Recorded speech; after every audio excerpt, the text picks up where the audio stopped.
The problem with bioengineered apex predators was never the teeth or claws or the subdermal plating that laughed off small arms fire. The problem, Rhett had learned long ago, was the smell. A coppery electrical stench that promised violence on a cellular level. An olfactory signature announcing its purpose was to unmake living things. This one, a hulking monstrosity the warden called a stalker, had just demonstrated its purpose with a sickening finality. Its opponent, a gladiator from Eridani B4 with 4 powerful limbs, was now a steaming collage of anatomy strewn across the blood-darkened sand. The Eridanian, in a final act of defiant desperation, had managed to jam a vibroblade into the soft tissue behind the stalker's primary locomotive limb. The beast had roared, a sound that was less animal and more tearing metal, stumbling for a barest second. Its leg faltered as if the signal from its brain had been momentarily scrambled, a brief window of vulnerability, before it seized the gladiator in its massive claws and tore him in half. The blood-soaked sand of the arena on the prison asteroid Charon's maw drank in the gore. Up in a VIP box, shielded by polarized glass, Tabitha Soval kept her expression a perfect mask of disinterest. She held a drink, the chilled glass doing nothing to cool the furious processing happening within her mind. Her cognitive augments, a whisper of pure logic woven into her synapses, fed her a constant stream of data, overlaying her vision with telemetry. Target biosigns. Peak metabolic output. Leg motor function restored. No lasting damage detected. Send in the next one. The warden's voice boomed over the arena's comms, thick with greasy satisfaction. A K-type primate. Let's see if this one lasts longer than a sneeze. The gate on the far side of the pit ground open. A figure walked out. He didn't emerge with the terrified scuttle of the previous combatant, or the grim resignation of a man condemned. He moved with an easy, rolling gait that bordered on arrogant, his shoulders loose, his head up. He was bipedal, with a mess of dark hair and a sharp jawline. He wore prisoner fatigues, thin, gray material that offered all the protection of wet paper. He was, to all appearances, completely unarmed. Tabitha leaned forward, an unbidden flicker of curiosity breaking through her cold composure. Her augments supplied the manifest data. Asset designation. K-type primate. Unclassified. Origin unknown. Threat assessment negligible. A new calculation spooled across her vision. Lace probability model. Unarmed combatant victory against designated opponent 0.01%.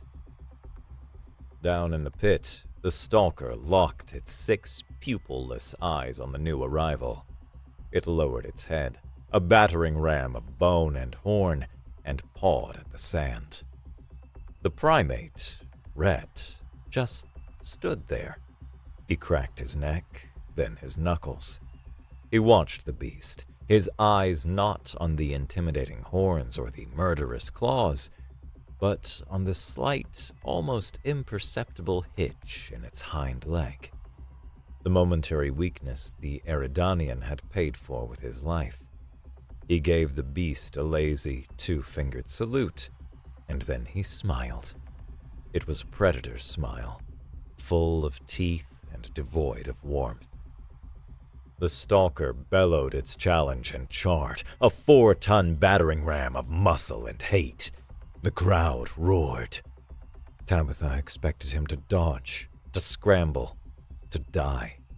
But at the last possible second, when the stalker's hot breath was a furnace on his face, he dropped. He went down into a slide, using the bloody sand as a lubricant, his body a low-profile projectile. He moved with a fluid violence Tabitha had never witnessed. a feat of tactical execution that defied every model her augments could run. He used the stalker's own momentum against it. As he slid, his hand snatched a jagged piece of the dead Iridian's chest plate from the sand. As the beast thundered over him, he drove the shard of alien armor upward. He didn't aim for the plated underbelly. He aimed for the one spot he had seen, the one chance in a million.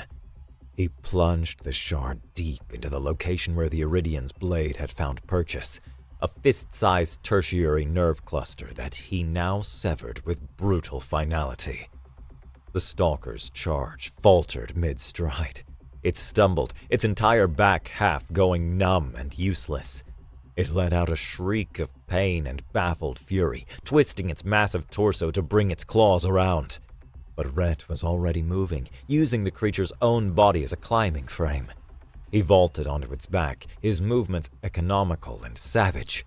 Before the stalker could even register the new threat, he had both hands locked around the armored plates ringing its neck. His muscles bulged with a strength that her augments flagged as a physical impossibility.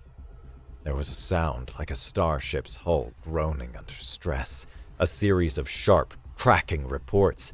Then, with a final sickening tear of flesh and sinew, he ripped the stalker's head and a meter of its spinal column free from its body. The colossal corpse crashed to the sand, spraying a fountain of dark, viscous fluid. The spine, still attached to the horned head, dangled from Rhett's fist like a grotesque trophy. The roar of the crowd died. The entire arena went utterly silent. The only sound was Rhett's harsh breathing and the drip of ichor from the severed head onto the thirsty sand. He stood there for a long moment, chest heaving, slick with the creature's gore. Then he tossed the head aside. It landed with a wet, heavy thud. He looked up, his gaze sweeping past the now stunned crowd, and settled directly on the VIP box, as if he'd known she was there all along. And he laughed. A real, deep-throated laugh of pure, unholy glee that echoed in the quiet. In the box, Tabitha's professional calm shattered. Her biometrics spiked, a cascade of red warnings on her internal display. The data her augments were screaming at her didn't make sense. Physiological output exceeds K-type primate parameters by 1,200%. Skeletal density analysis. Error. Myofibril strength. Error. She frantically cross-referenced the readings with the hegemony's deepest archives, the ones labeled mythological and apocryphal. A match flared in her consciousness, so shocking that the breath caught in her throat.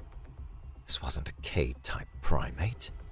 It was a human, a creature of pure legend, a ghost from the dawn of galactic expansion, a species that had burned across the stars before vanishing into myth, dismissed as cautionary tales. Her internal calm crackled with the warden's stunned voice, but she ignored it. Her gloved fingers pressed against the cold glass, her eyes wide with a terrifying, exhilarating realization. She whispered into the empty air, "What are you?" The cell smelled of sterilized despair. Rhett was using a damp cloth to wipe the last of the stalker's blood from his skin when the door hissed open. He didn't look up. "If you're the warden, I want a better mattress. This one's got all the softness of a tectonic plate," he said, his voice casual. "And maybe a steak. Medium rare." "The warden is indisposed," a calm female voice replied. "He's currently explaining to the syndicate's local representative how their prize-winning monster ended up as a collection of spare parts." Rhett finally looked up. The woman in the doorway was a study in severe elegance. She wore the nondescript gray uniform of a mid-level corrections officer, but it fit her tall, athletic frame with a bespoke quality. Her skin was a pale lilac, a common trait among her Corian people, and her hair, a cascade of pure silver, was pulled back into a tight knot. Her face was all sharp angles and intelligent, dark eyes. A promotion, then? Good for you, Wardeness, Rhett said, tossing the cloth into a corner.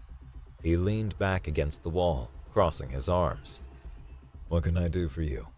Looking for an autograph? I can sign it on a piece of the Stalker if you want. A little souvenir. Tabitha stepped inside, the door sliding shut behind her. Her cognitive augments were humming, analyzing him. Lace analysis. Vocal stress indicates deception. Subject projects confidence, but cardiac rhythm is elevated. Postural analysis shows dominance assertion. He was hiding something. No kidding. Tabitha thought dryly. I'm an acquisition specialist, She said, her voice betraying no emotion. I'm here to evaluate a potential asset. Asset? Rhett chuckled. That's a fancy word for attack dog. And I'm not for sale. My dance card is full, sweetheart. My analysis of your prison record indicates your schedule is quite open, Tabitha countered, taking a step closer. Vagrancy, assault on a hegemony customs officer, possession of unregistered artifacts. She paused. And a manifest designation as a K-type primate, a clerical error of galactic proportions. Rhett's smile didn't falter, but his eyes sharpened. Everyone makes mistakes. Not like this one, Tabitha said, her voice dropping. K-type primates don't have a bone density 3 times that of a standard Corian marine. They don't have the cellular regeneration of a Vornaxian bloodworm, and they certainly don't rip Worm Syndicate stalkers apart with their bare hands. She stopped directly in front of him, close enough that he could see the faint lines of the interface for her augments at her temples. You are the most fascinating variable I have encountered in 3.7 standard rotations. A ghost, a myth, the last echo of a species the galaxy has tried to forget. Rhett stared at her, his usual sarcasm gone.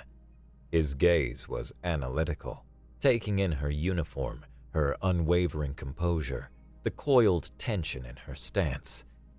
This was a predator of a different kind. So, he said, his voice low and dangerous, you're not here to talk about my mattress. No, Tabitha replied. I'm here to talk about your cage. I represent a faction with the Chorus hegemony, Tabitha said, the words crisp. The illusion of a bureaucrat was gone, replaced by the stark reality of an operative. A fancy way of saying you're a spy, Rhett observed.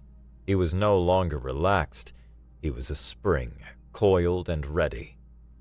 I am an operative, she corrected. And I have a mission, to acquire sensitive data from the Worm Syndicate, specifically the schematics for their illegal biotechnology program, the same program that created the creature you dismantled.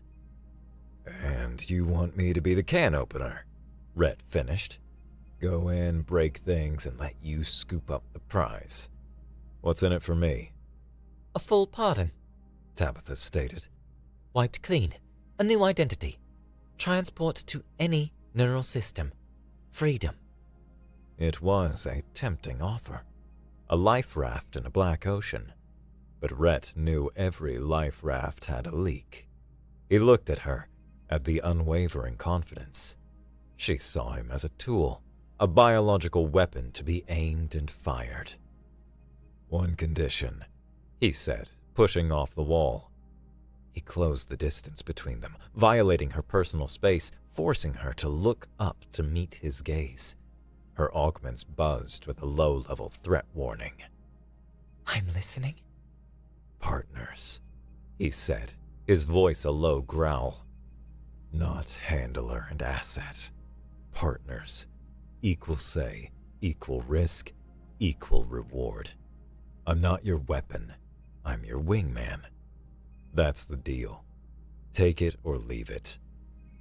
For the first time, a flicker of something unreadable crossed Tabitha's face. Her augments screamed at her. Lace warning. Proposed command structure deviates 100% from mission parameters. Subject is asserting alpha status. Probability of mission compliance drops by 34% under these terms. Rejection is the logical course. She ignored it. Her previous logical missions had failed. The Syndicate anticipated logic. They wouldn't anticipate him. He was chaos in humanoid form. The hegemony does not negotiate with assets, she said, the word tasting like ash. Good thing I'm not an asset, Rhett countered.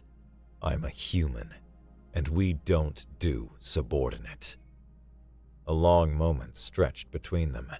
Tabitha weighed the screaming probabilities of her augments against the undeniable reality of the man in front of her, the man who had torn a bioengineered nightmare limb from limb. Partners, she said finally, the word feeling alien. It was a concession, a deviation from a lifetime of rigid procedure. She extended a gloved hand. Rhett looked at her hand, then back at her face. A slow, genuine smile spread across his lips. He didn't shake her hand. Instead, he tapped his fist against hers. Good. Now, how do you plan on getting us out of a maximum security prison asteroid? Tabitha's lips curved into the faintest of smiles. I have a multi-layered extraction plan based on stealth and timing. Great, Rhett said, turning to the cell's heavy door. Let's go with my plan instead. It's better. Tabitha's plan was elegant. A silent takedown, a cloned keycard, a stealthy path through maintenance corridors to a garbage chute. It was a scalpel. Rhett's plan was a sledgehammer. Are you insane? Tabitha hissed as Rhett pried the cover off a power conduit panel. Clinically? Yeah, probably. But I've got a great personality, he grunted, pulling two thick cables free. Your plan is quiet. Quiet gets us caught. My way gives them something else to worry about. Something loud. He explained his plan as he stripped the insulation with a piece of metal broken from the bed frame. He wouldn't cause a blackout, but an overload on the main block circuits. It'll send a massive power surge down the line. Gamma Block's system is older. Its breakers will fry first before the station-wide lockdown can engage. Tabitha's eyes widened. The magnetic locks in Gamma will fail. That's where they keep the Razor Jaw gang. Bingo, he said, twisting the bare wires together. Sparks showered the corridor. A gang of homicidal maniacs who hate the guards more than they hate each other. Security will divert everything to stop a full-blown gang war. They'll be too busy to notice two people slipping out. Lace warning. Action presents a 97.4% probability of catastrophic structural failure. Her augments blared, even as her intuition acknowledged the brutal logic.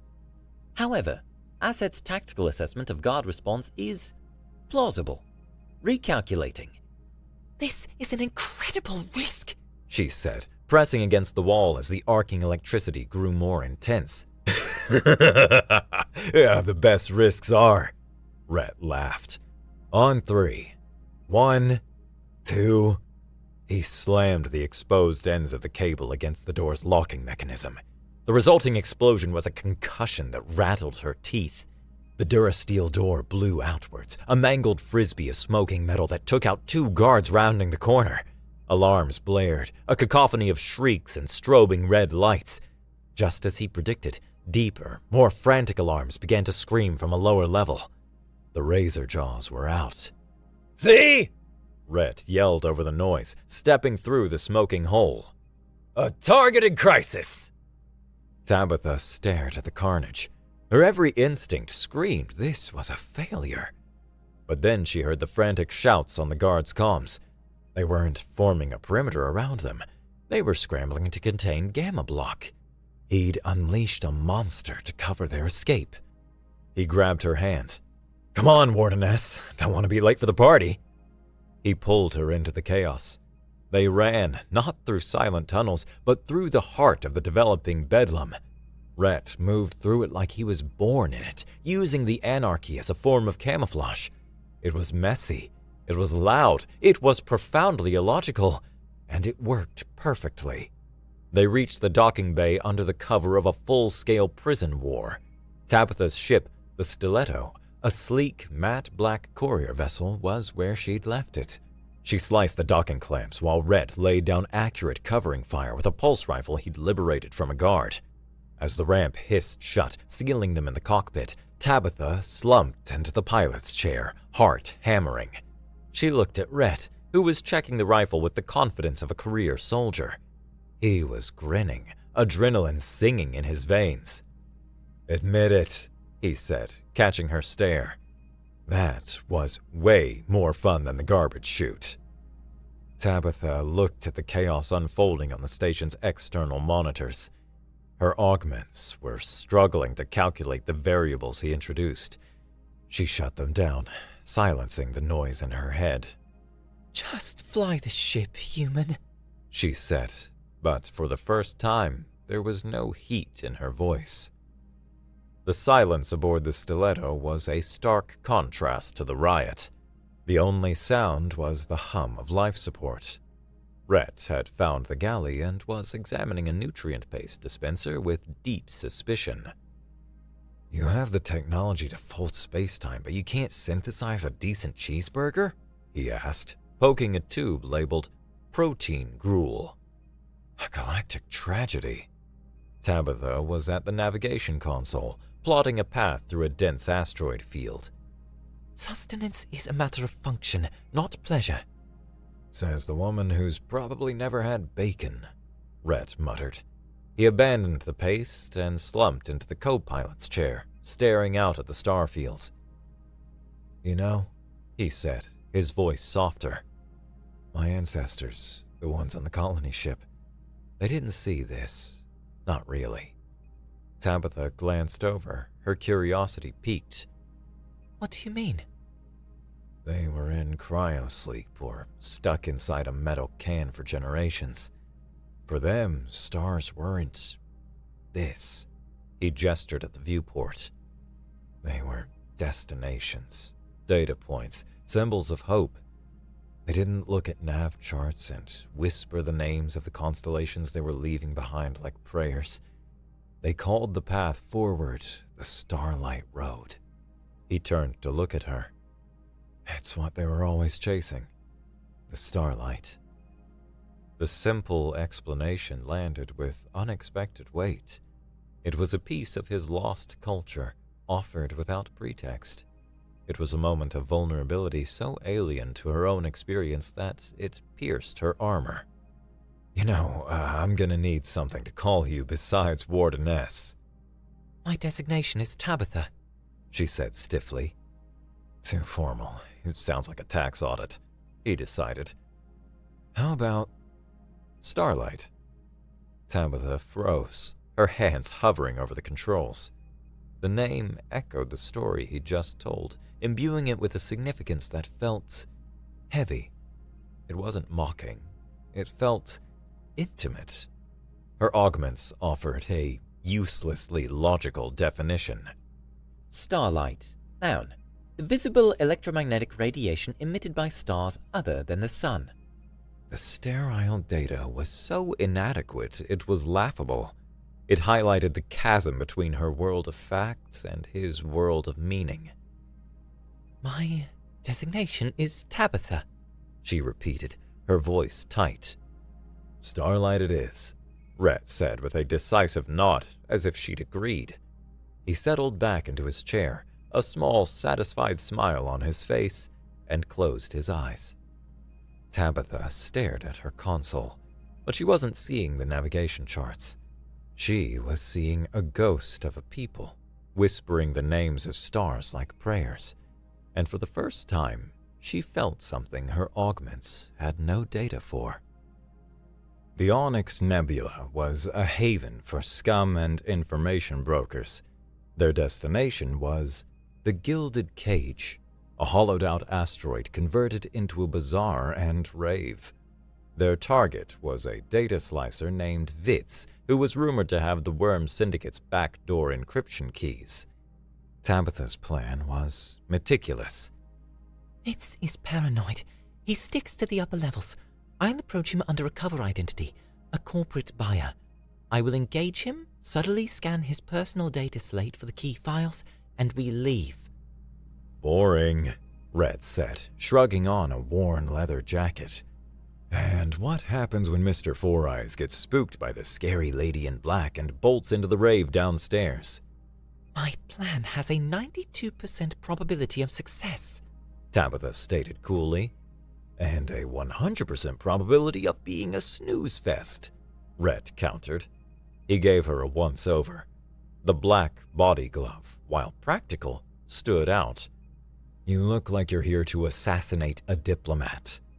Just try to follow the plan, she said, her voice strained. The plan lasted 4 minutes. Tabitha had Vitz cornered when his 4 eyes darted over her shoulder. His face went pale. 2 hulking shapes in Worm Syndicate armor were sweeping the lounge. Vitz panicked. He flipped the table and bolted, disappearing into the pulsating chaos of the dance floor below. Plan B? Rhett's voice said in her earcom.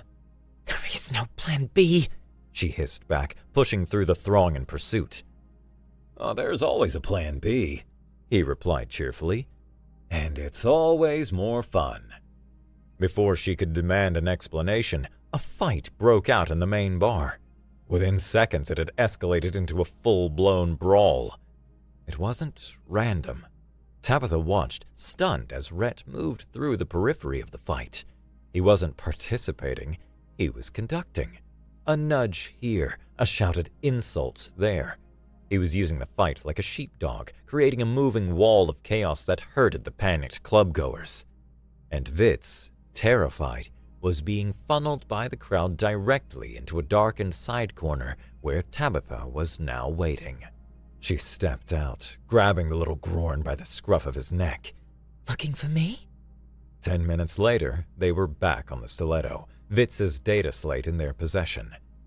Rhett sauntered into the cockpit. See, my way just has more dynamic problem-solving. Tabitha was looking at the data slate, a triumphant gleam in her eyes. Her exact plan had failed. His messy, chaotic improvisation had succeeded. Your method, she conceded, is effective, but it is also reckless and certifiably insane. Yeah, he grinned. Ain't it great? The ship's single sonic decontamination booth was a sterile cylinder, just big enough for 2. The high-frequency waves would cleanse their suits and skin of any contaminants.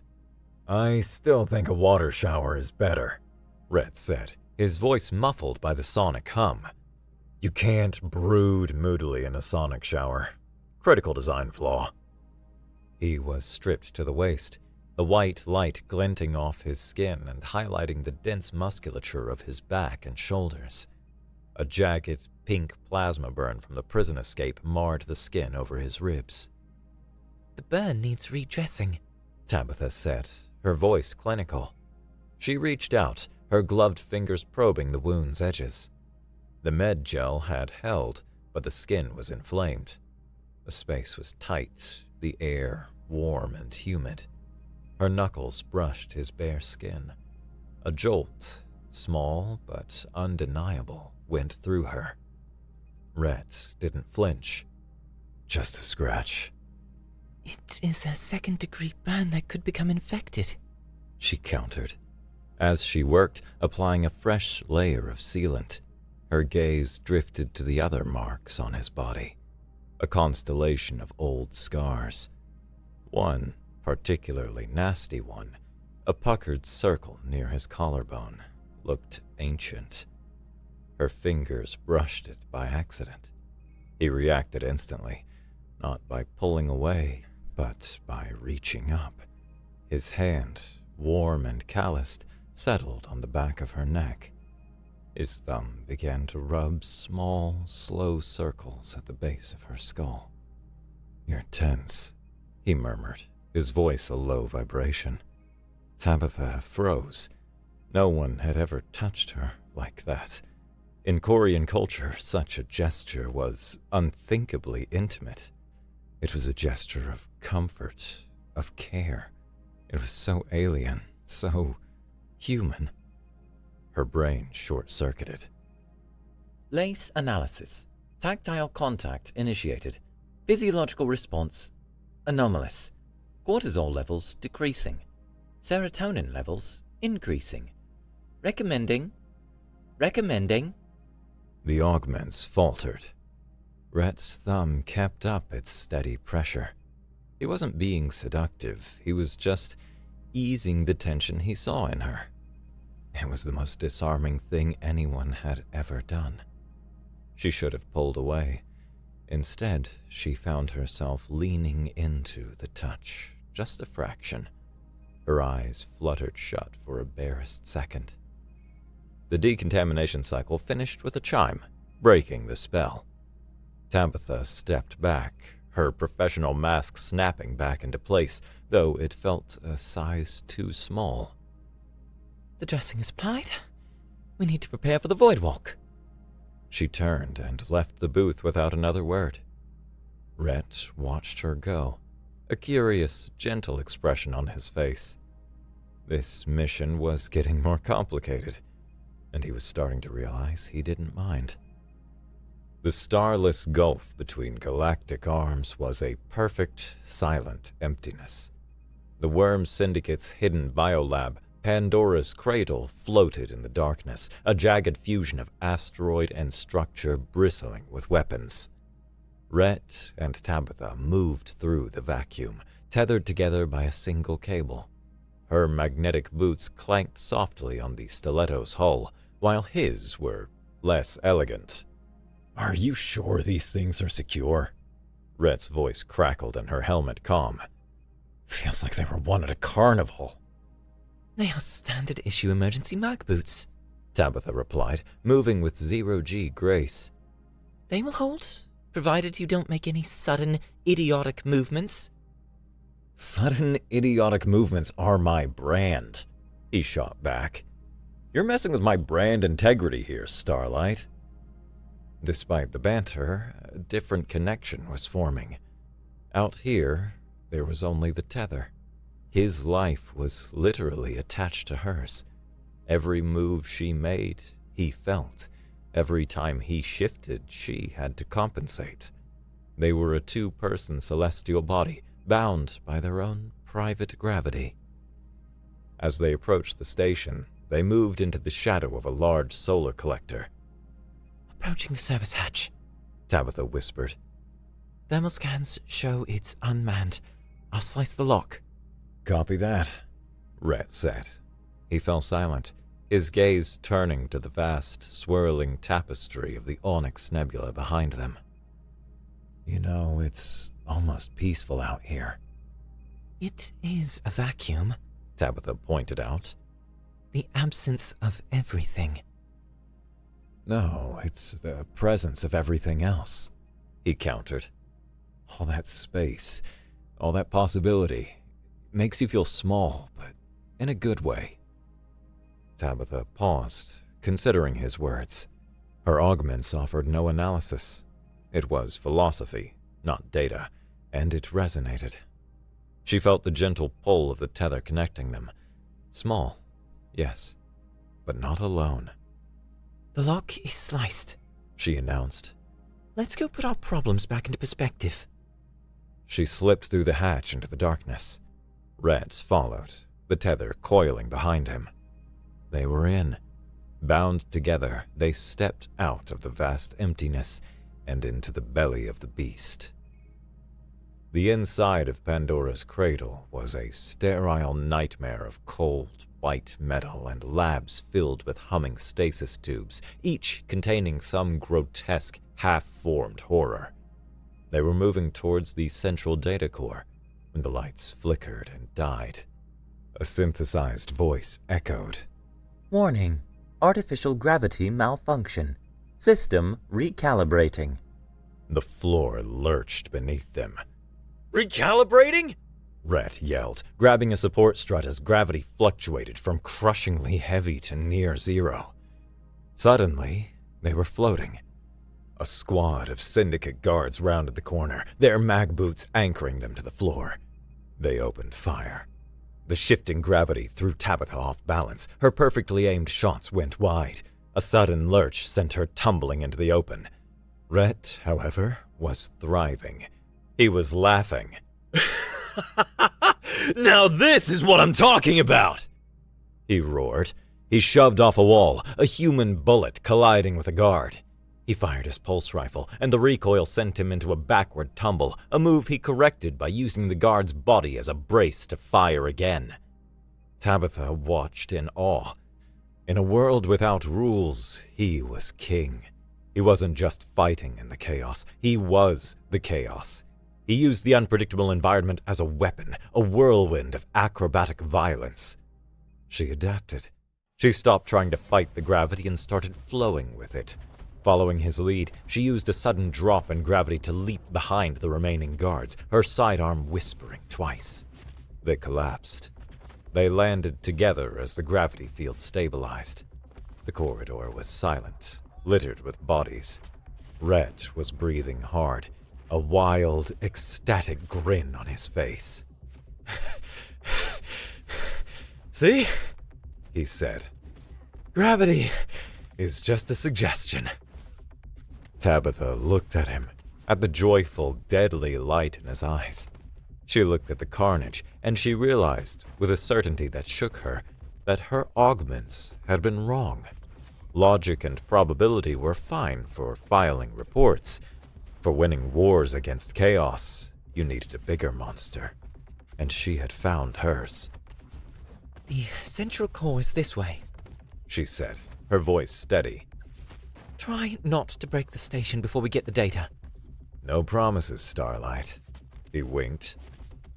They escaped Pandora's cradle with the data core, a silver sphere humming with forbidden knowledge. The stiletto peeled away just as the station's self-destruct lit up the space behind them, a silent, brilliant flower of fire. Cutting it a little close, don't you think? Rhett yelled, rerouting power to the aft shields. The margin of error was within acceptable parameters, Tabitha replied, initiating the jump sequence. The ship shuddered violently as the warp drive engaged, pressing them deep into their seats. The engine room shrieked. A warning light flashed. Engine room fire suppression failure. Oh, you have got to be kidding me, Rhett groaned. The coolant line must have ruptured, Tabitha shouted over the roaring engines. We have to seal it manually or the drive will overload. They scrambled into the engine room. It was a hellscape of vented steam, strobing lights, and the terrifying, pulsating glow of the exposed warp core. The jump's brutal acceleration fought them every step, trying to pin them to the aft bulkhead. The main valve is fried, Tabitha yelled, pointing to a smaller, secondary conduit spraying superheated plasma. We have to crimp that line. It's our only shot. Rhett braced himself against a support strut, the metal groaning under his grip. He reached for the conduit, hissing as the heat seared through his glove. I can't get enough leverage! Behind you! The emergency sealant applicator! He lunged for it, fighting the G-force that felt like a giant hand on his chest. He shoved the applicator against the ruptured pipe, triggering a wave of fast-hardening foam. It was a crude, temporary patch. Alarms still blared. The core's pulsating glow intensified. They had done all they could. Now, it was up to chance whether the core would stabilize or tear the ship apart. Thrown back against the bulkhead by the unrelenting force, they were trapped, side by side in the heart of the storm. Exhausted and helpless, they could only wait. He turned his head, his eyes finding hers through the steam. The raw fear of their potential end was mirrored on both their faces, mingling with the adrenaline of their victory. In that final, suspended moment of uncertainty, with nothing left to do but face what was coming, all pretense vanished. There was only the roar, the heat, and the undeniable truth between them. he lowered his head, and she met him halfway. The kiss wasn't gentle. It was a collision. Desperate and hungry, a raw, explosive release of every bit of fear and hope they had accumulated. It tasted of sweat and something burnt like ceramic, a frantic anchor in what could be their last moments. Just as her fingers dug into the hard muscle of his shoulders, the ship gave a final, bone-jarring lurch, and then settled. The roaring stopped. The brutal acceleration vanished, replaced by a sudden, profound silence as the emergency alarms died one by one. Their patch had held. The warp jump was complete. They broke apart, chests heaving, their breath mingling in the steam-filled air. They stared at each other, the reality of what they had just survived and what they had just done sinking in. The engine room was a wreck, but the immediate danger was over. A new, more complicated one had just been lit. Later, while Rhett slept, Tabitha sat in the cold glow of the cockpit's main console. The data core was connected to the ship's interface. It was time to complete her mission. She initiated the decryption sequence with her hegemony keys. Line by line, the files began to open. Lace analysis. Mission approaching completion. Probability of success 99.8%. As the first caches became readable, she began her verification. Schematics for new stalkers, research into psychological conditioning, gene splicing experiments that made her stomach turn. It was all there. Then she saw it.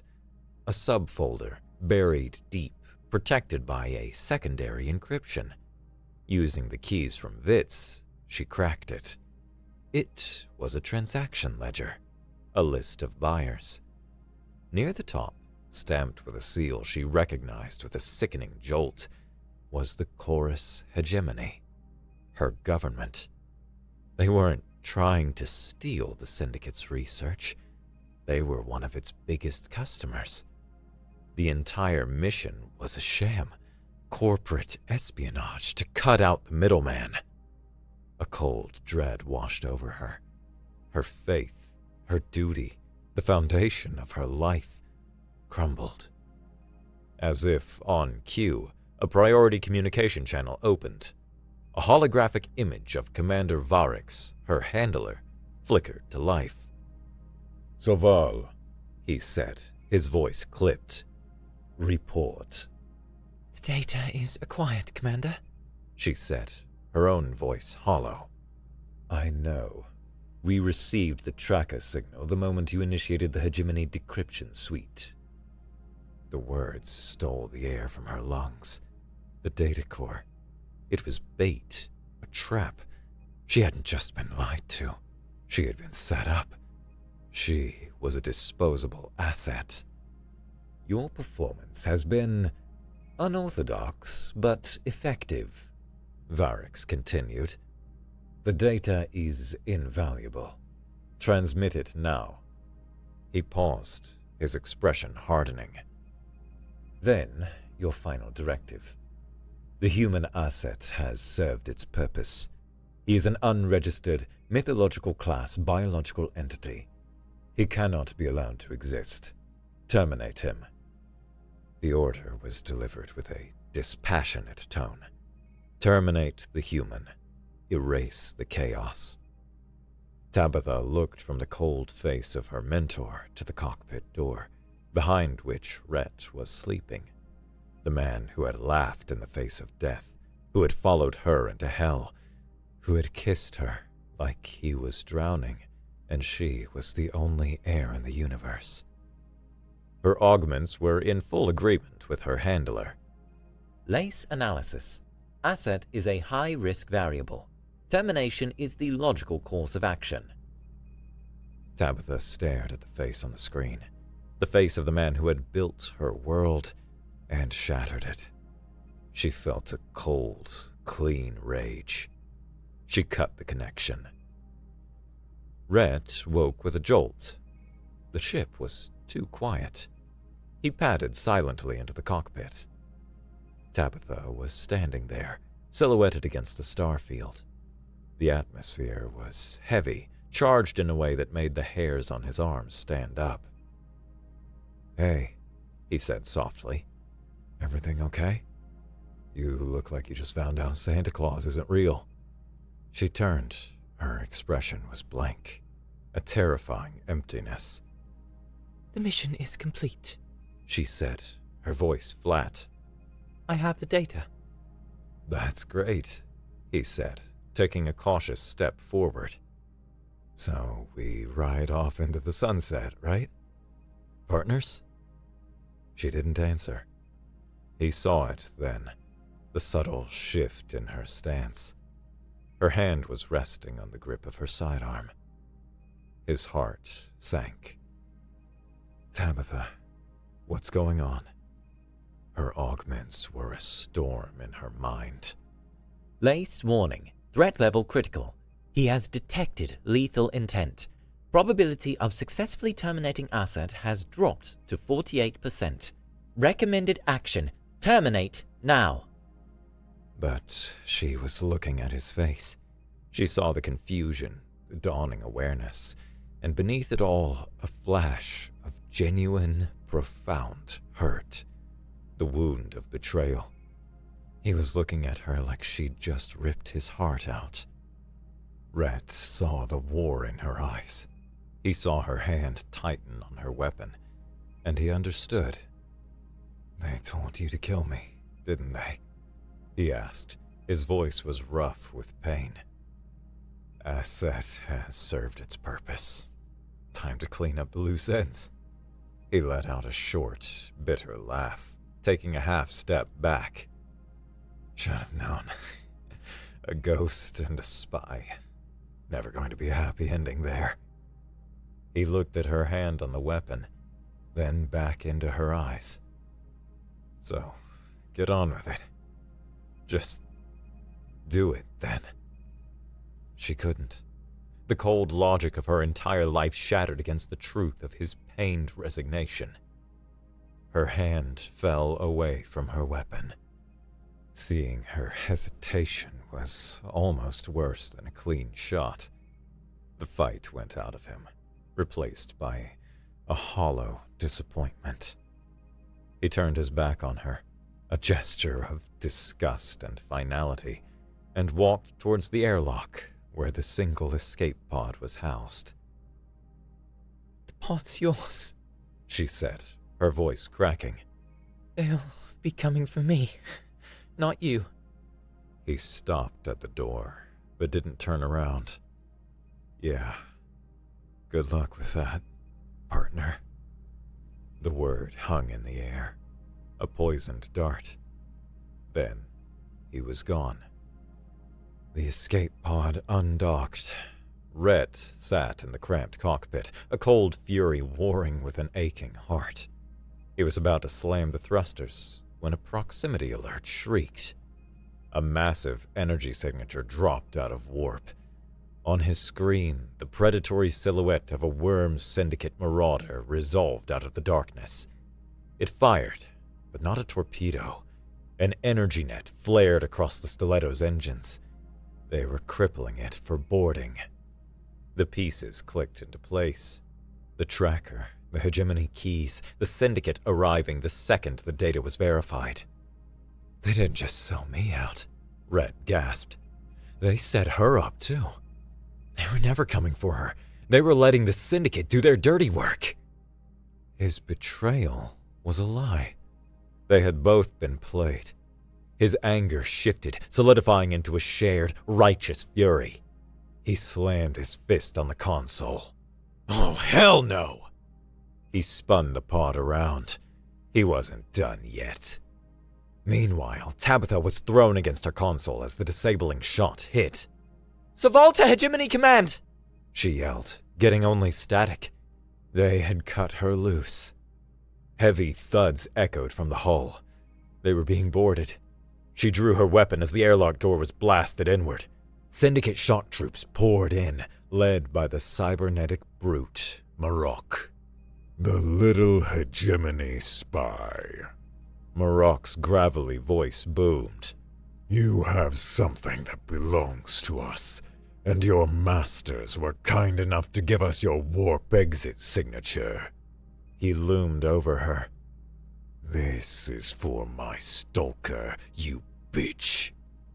Suddenly, the boarding party's rear flank erupted in violence. A furious storm of pulse rifle fire from the breached airlock. Marok whirled around. Standing in the smoking doorway was Rhett, his face a mask of cold fury.